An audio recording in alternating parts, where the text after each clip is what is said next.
I've got Just I've got a bird sitting on my head. Well, you know. You want to hold it for me, George? all right. And the bird's sitting on my head. How's that? I got to move down. No, I got to adjust it. Jane Cohagen, Hastings. And where are you right now? I'm in Richmond, Virginia, retired from everything. And George Hastings is holding the phone. Mm-hmm. I am in the background, Well, literally behind the camera. In the foreground, but that's okay. How did you first hear about SEPA or about the planetarium field and that they were going to get together? Okay, there was a company in town in Richmond called Yoder, I think it was W.A. Yoder Company, and they handled machines, overhead projectors, blah, blah, blah. Somehow they got informed that some people were selling planetariums to schools. And there were kind of the person that went around to all over the South trying to get customers for Mr. Yoder, went around and to different places and said, are you thinking about getting a planetarium in your town? And if so, we have one for you to look at. And they got hooked up with the Vulex people in New York who had the little, what was the name? Apollo, little planetarium projector, which is the one we finally got. So this guy went around to all the little places in the South, asking them if they wanted to buy a Vulex planetarium. Somehow I went to see, I heard about the fact when I was kind of interested about meeting other planetarium people, because I didn't know anybody. And so I went to see him, and he gave me his list. He said, these are all the people in the Southeast that his name was Frank Creasy. He was a salesman for Yoder Company. He gave me the list. So I gave it to Jimmy. Jimmy decided that he wanted to get together people who maybe wanted to form a little group. The only group we could normally go to was MAPS, which was up north, above the Mason-Dixon line. Mid-Atlantic Planetarium. Mid-Atlantic Planetarium Society. There really wasn't one for our section of the country. So we took Frank Creasy, gave his list to Jimmy through me, and he contacted every planetarium or every school division on that list and asked to talk or be in touch with the planetarium person. How'd Jack Gross get involved? He was Jack Gross, who became the vice president of SEPA, was at a planetarium in Chatham, Virginia, who was a Vulex planetarium, so he was on the list. And so Jimmy just called everybody or wrote them and said, let's get together. And we did. Where did you get together? We got together in Jimmy's place in Lumberton, North Carolina. His planetarium. Yeah, well, yeah, we had a little getting together at that planetarium, and let me see. My notes tell me that how many people came to that meeting. Let me think. 27 people came. I don't know who they were. I don't remember. I know I was there, and Jimmy was there, and Jack Gross was there, but the others, I didn't know anybody in that field, so I don't know who they were. Question. So the main thing we did was that would have been February of 1970. Okay. So anyway, some people that were there, we decided to have a real meeting. And the very first time we got together as a group is June of that same year in Fernbank in Atlanta. 18 people showed up. That was our first official meeting. And that is where Jimmy got picked as president, and I got picked as secretary treasurer, and Jack Gross got picked as vice president. So that was the first official meeting, and we decided to meet every year right around June, because that's when most of the planetariums were school planetariums, or a lot of them were, where the classes would be having exams. Planetarium people would still be hired through the end of the school year, but they really wouldn't be doing much of anything. So that was why that time of year was picked. And some of the people in the SEPA region were going to the MAPS meetings. I remember Jack Gross was, because that was the closest one.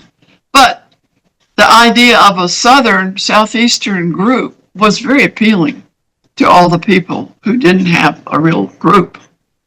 So we just made up a group of everybody. We added MAPS people because there were several Virginia people that liked MAPS already. So we didn't want to help take them away, the idea. So we stuck them in there, but everybody, all the others weren't represented in any organization. So how did you meet Jim Hooks? That's a big part of it. Just that list. I'm saying, I don't know. He was on the list? Yeah, he was on the list of people that this guy, Frank Creasy, would go to visit all through the South, trying to drum up business for the new Vulex small planetariums. And not everybody on that list ended up getting a small Vulex planetarium, but some of them had them, and we did. That's what ours was. Okay, because that's because Jimmy had an A3. Right, but he knew he would have been approached by this salesman anyway. So we got the list from the salesman. And I gave it to Jimmy, and then that's how the invitations were sent out. So Jimmy contacted you, obviously, too, as one of the people. So that's how you met him. Well, okay, let me just tell you about the first meetings. The first one, I've got a list because I see them better if I can read them off. First, okay, we went to Lumberton. That was the first one. And we didn't do anything except decide to get together because 27 people came to that. The first meeting was held in June of 1970. 18 people showed up. And Fernbank organized it. Fernbank was in Atlanta, fairly big planetarium in Atlanta. So that was the actual first meeting of SEPA, was in June of 1970. That's probably where we decided to always meet in June or near when the schools would be still in session. So planetarium people would technically still be employed, but they wouldn't be having anyone at the planetarium because of the exams. So that was Fernbank. The next year, we went back to Fernbank because it was kind of like the first really official meeting. Julius Stahl was the organizer of that group. I don't know how many people were there. The next group, we actually met the next year in Fernbank as well. And then in 1973, Jack Horkheimer invited us to Miami. In 1974, we went to a conference with MAPS in Langley. What would that be? Langley Research Center. Research. And that's where Jane and I started meeting each other. Yeah, right. Because I was working for NASA at the time. Yeah. And then in 1975, in June, we went back to Miami. The presentations were outside with an overhead projector in Florida. So bugs kept lighting on the overhead projector as people were talking. That was funny. And then he had 25 ladies playing violins. Oh my gosh. To entertain us. And then the most risque thing that happened was one of his conferences, we had a midnight showing of Barbarella, Jane Fonda, a floating In the nude. In the nude, in space. So Jack Horkheimer's 2 meetings were the 2 times he had them. Everybody loved Jack. He never did anything by the halfways. So that was how it got started. And the different people that were the officers, I don't know exactly how each location was selected, but I expect they would just put the word out, who wants to do it next year? And somebody would go, yeah, I think I can do this. And that's how it got started. How did you get the idea to be the greeter or be a person who was all the welcoming that you did to the conferences? When you would because the day that people show up for the meeting was usually you would register like in the afternoon, and then you wouldn't really do anything till the next day so that people could travel there and not really have anything going on. And there were a lot of people who would just kind of see old friends, but then each conference, a whole lot of new people would show up who'd never been there before, who heard about it, who were given money by their school districts to come to this meeting, but they didn't know what was going on. And they were just kind of hanging out, not knowing what to do. And I thought, well, this is silly. There ought to be an official, this is for you new people and the old people too, to just get together and hang out before the first night wouldn't be anything much going on the first night anyway. Reaching out to people and making them comfortable, and being a greeter is an integral part of Jane's personality. So that was just what we did, because it was important for people not to just to get together with people they already knew, but to welcome all the new people right away, not make them feel integrated and part of the group rather than wander in and out outsiders. But get involved right away. So it was just something I observed. Well, and also they can get their questions answered. That they have a little question like, what do we do now? Doesn't show anything here on my schedule. What does everybody do now? And it might be, we all just hang out at the bar. Let's go up to the guest room and drink some woodchuck. Yeah.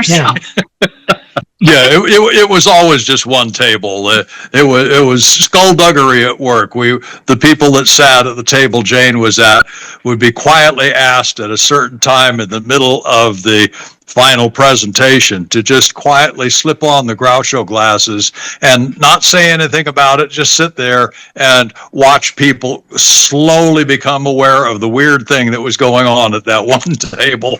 And we always had a rule, you had to take them off before the guest speaker started, because that would be very rude if you had them on while the speaker was. I don't know where that came from. I have no idea. But it just was a thing, and I understand it's still being done, and I'm very happy that I was able to have something that people can remember as highlight of the conference with the I suspect that you're looking right now at the instigator of that, Jack. Tell me about how you got the job as a planetarian or planetarium director. That is fascinating. Okay, it started back in October of 1957. Something happened. Do you know what it was? The nation, Sputnik. Sputnik. And I remember in my hometown being outside and seeing the little lights going overhead. Or did I make that up? But I think I did. That was October. The U.S. decided, oh my gosh. That was a wake up. They have a satellite up in space. The Russians do, and we do not. That was in October of 57. In September of 58, the National Defense Education Act came into being, because that's where all the money came from for a lot of the planetariums that exist today, especially smaller ones.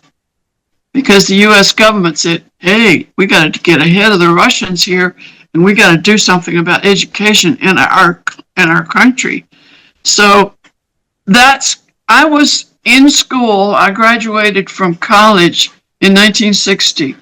I don't need to go into why my thing changed, why my subject changed. I ended up being a science teacher. That was what I was going to do. Fairfax County, which is a northern county in Virginia, Northern Virginia, is very large. They had never had middle schools. They had elementary schools and high schools, and they were growing so fast. People just moving to the Washington area for various reasons.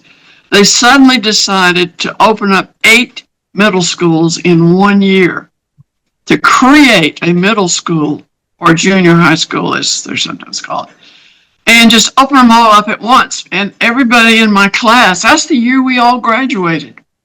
So quite a few of us, JMU, James Madison University in Harrisonburg, or it was called Madison College then, we gravitated up to those jobs. One of my best friends and from college, we ended up being roommates up in Northern Virginia. And so I was up there for 3 years. Then my friend and I decided to go somewhere interesting, and we went to Okinawa for 2 years. And then somehow there's still some NDEA money lying around. And I went and got a master's degree for free from NDEA money. And then I got a job in Richmond in a high school teaching earth science. And then the head of the science department was teaching an astronomy class. So I decided to take the class, and they were getting ready to get this little small planetarium in Richmond, Virginia, where I had ended up. So I said, I wouldn't mind having that job. What is that? Planetarium. What is that? How does that work? So I got the job, and I took the year off to learn what that meant. They gave me a year to figure out what that meant to have the planetarium and figure out how to make it work. It was small, 25 seats, a Vulex, Apollo. It was in an existing room, a very strange room that had a very high ceiling. They just stuck the dome up there and put some seats in there and put the planetarium up in there. And that was where I was for the rest of your career. For the rest of my career, till I retired in 2000. Was it 2001? 2001.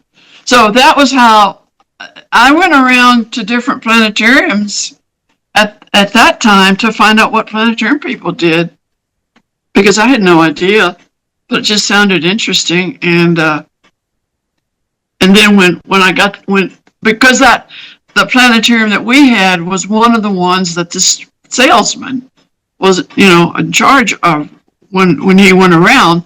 So I got to know him, and that's how I got the list. Of the list. You had the Vulex.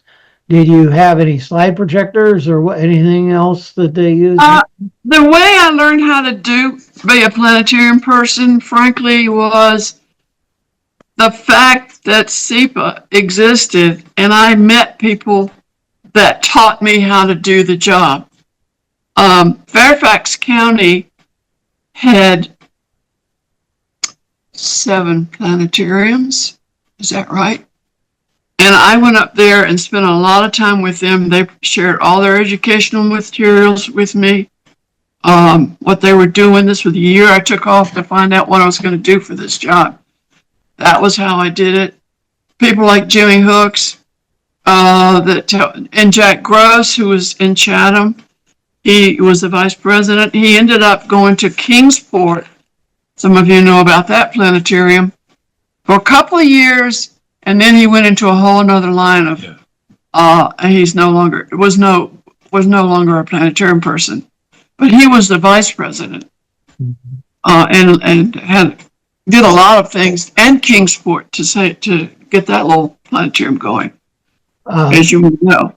So I got my information from people, and I had the year off to figure out what to do, and I just went places and sat in on a lot of planetarium shows, and talk to people and grab their scripts and see what all that was about. And of course, I knew that I was going to be a small school planetarium, so I didn't pay much attention to the big ones. I'd go to their shows, but I knew I didn't have anything. I could that weren't very useful to me. Educational osmosis. Yeah, the smaller ones were the ones that gave me all the good information. There wasn't anybody in town that could help me. Nobody in Richmond knew anything. They didn't know why they were buying the planetarium. They just thought one of the science supervisors thought it would be a cool thing to do, and NDEA money was there, and let's do it. You were aware of whenever they had the early Spitz Institutes? Did you go to any of those? No, I did not, because Vulex had its own institute in New York, their own training program up in New York, somewhere in New York State, near New York City. I remember going up there. I also went to San Diego State one summer to learn about how to be a planetarium person. That was a summer program I got involved with. So I never went to a Spitz. I didn't have a Spitz instrument. Vulex had its own group. When I went up there was not just me. There were probably 10 people there from all over that were using the Vulex instruments. How did you see SEPA grow in the early years, from that first little group? You met Horkheimer and you met these other people. How did you see it grow? Well, Horkheimer had such extravagant, unusual conferences that everybody thought, oh boy. In a way, it was unfortunate because you couldn't really match it. So, but everybody also got the feeling that this was like a little family gathering, and you would be welcome, and you didn't have to do anything really super dramatic. You just had to have a way for people to show what they're doing and tell us what they're doing and ask for help if they needed it. And that's what the conference should be organized around. The guest speaker shouldn't be the reason people go. The conference, the meetings the demonstrations by the members was the conference. They might have a guest speaker, but he wasn't really the reason. It was nice, but that's not why you went, to hear somebody. How powerful attractor was, you had friends that were there, and you could count on meeting new people who would become instantly your friends for life as well. Right. It was a real family feeling about it. Because you had it's a small group, and the group was never really that huge.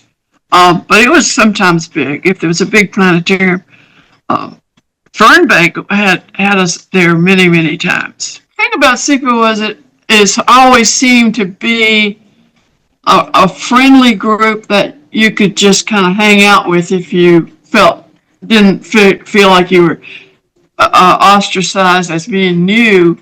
I think you were pretty much included right away.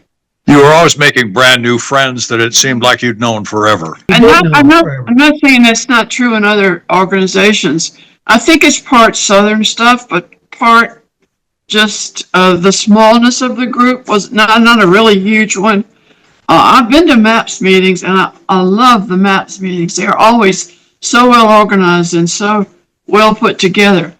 And people are really friendly. The SEPA ones are different in a way. They're a little more folksy and down to earth, I guess you might say. I don't know how to explain it, but I've been to other organization conferences, and I've loved all of them. They all have something to offer. I think SEPA everybody wanted to present. We never had a problem about finding the next conference site. People were not reluctant. Did you see much of the beginnings of IPS? I was there. CAPE was their old name. CAPE was at Michigan State. I was there, and I'll be honest, I was at the meeting, but I didn't know anyone there. So I don't know what I did there. I probably went to whatever they had to do, for us to do. Maybe I remember meeting Von Dale, and he was an amazing person, one of my favorite people in the whole world, Von Dale Chamberlain.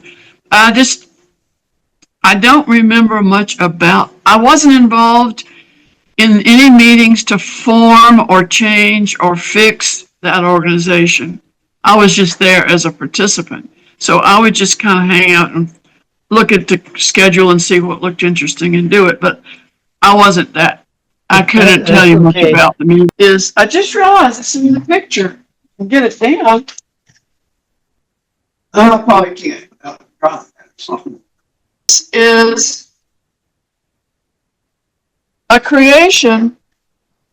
Take a hand away. Yeah, you need to get the whole thing. You need to get farther away. Okay.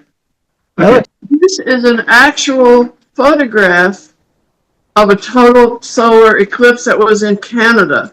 And I don't remember where and when, sometime in my life.